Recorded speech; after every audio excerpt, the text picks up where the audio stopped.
আরজিকর হাসপাতালের তরুণী চিকিৎসক ধর্ষণ ও হত্যার ঘটনায় উত্তাল পশ্চিমবঙ্গ। এই চরম অন্যায়ের প্রতিবাদে রাস্তায় নেমেছে সকল শ্রেণীর মানুষ। ঠিক তখন ধর্ষণের হুমকি দেওয়া হলো টলিউড অভিনেত্রী মিমি চক্রবর্তীকে। ভারতীয় সংবাদ মাধ্যমের এক প্রতিবেদনে উঠে এসেছে এ তথ্য। মিমিকে ধর্ষণের হুমকি দিয়েছেন এক নেটিজেন। বিষয়টি নিজের ফেসবুকে শেয়ার করেছেন অভিনেত্রী। গত 16 আগস্ট পশ্চিমবঙ্গের মুখ্যমন্ত্রী মমতা বন্দ্যোপাধ্যায় নিহত চিকিৎসকের পরিবারকে 10 লক্ষ টাকা ক্ষতিপূরণের কথা বলেন। যদিও সেই ক্ষতিপূরণ নিতে অস্বীকার করেছেন নির্যাতিতার বাবা মা। এদিকে মমতার ওই ঘোষণার সূত্র ধরে সামাজিক মাধ্যমে মিমিকে ধর্ষণের হুমকি দেন ওই নেটাগরিক। তিনি লিখেছেন, আজ যদি এই ঘটনা মিমির সঙ্গে ঘটতো তাহলে কি করত?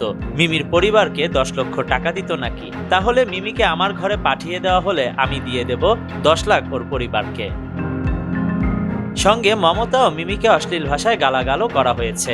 মিমিও বসে থাকার পাত্রী নন। বরাবরের মতো এখানেও স্পষ্টভাষী তিনি। অভিনেত্রী লিখেছেন, এর জন্যই কি ন্যায় বিচার চেয়ে লড়ছি আমরা? বেশ শক্তভাবে প্রতিবাদ করেছেন মিমি। তার কথায়, আমি এরই মধ্যে সাইবার অপরাধ দমন শাখায় অভিযোগ জানিয়েছি। শাখার প্রধানের সঙ্গেও যোগাযোগ করা হয়েছে। একজন নারীকে আক্রমণ করার ভাষাই এখন ধর্ষণের ভাষা। কথায় কথায় ধর্ষণের হুমকি। আমি এর শেষ দেখে ছাড়ব।